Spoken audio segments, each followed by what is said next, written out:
Christian 36-16 at halftime. Earlier today in the quarterfinals of the women's tournament, OCU got the win 82-48 over Bacone. Here with Coach Bo Overton. And, Coach, your thoughts on the game today?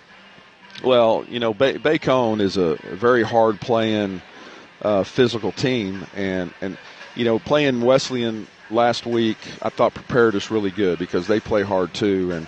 And we talked about having to rebound the ball. They're coming after you, having to be physical, and really proud of all of our players, the way they executed and played today because it's do or die now. You got to execute, and you got to play, and you got to win to advance.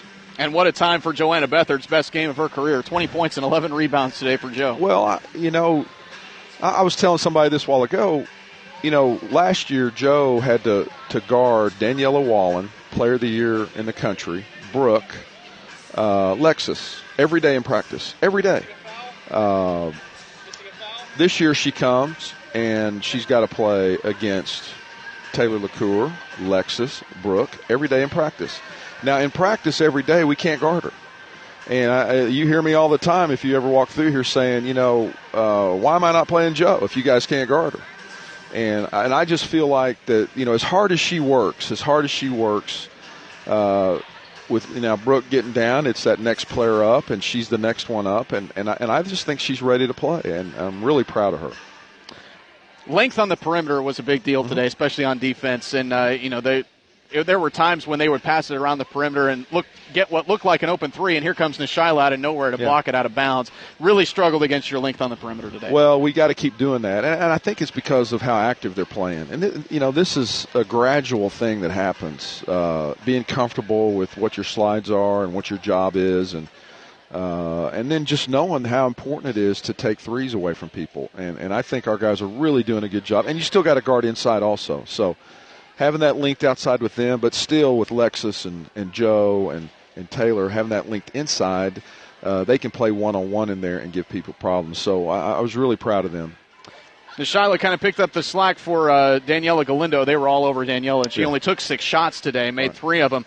But Nishaila had 15, LaCour had 14 today, so spreading it out a little bit. Yeah. And Daniela got a little bit of a kind of a game off, so to speak. Well, today. I think you can also say that Daniela let a lot of that stuff happen. Yeah. A lot of the stuff we ran, Daniela made perfect reads. Mm-hmm. I can remember 4 or 5 plays where the defense did this, and she did her job, and either turned into a layup or a wide-open three. So Daniela's a great player. I mean, she made a play down here. We ran a play, and she ball faked and threw it over the top for a layup. And you just don't see a lot of players like that do the things that she does. And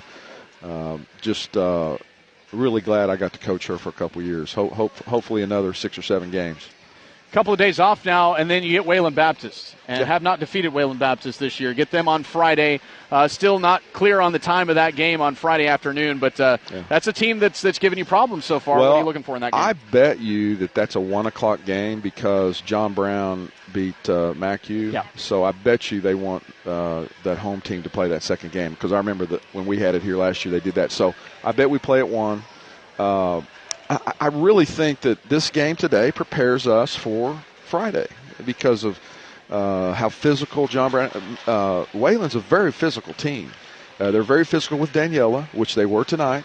And so I just think these last 2 games have prepared us for Friday. And, you can see the look on our players' face. We're ready to, we're ready to go do this. And they kind of wish we were playing tomorrow, but they're gonna make us play Friday.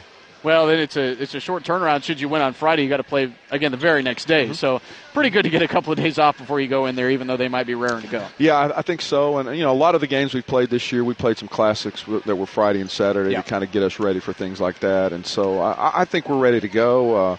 I like where we are. It makes me sick we don't have Brooke, but.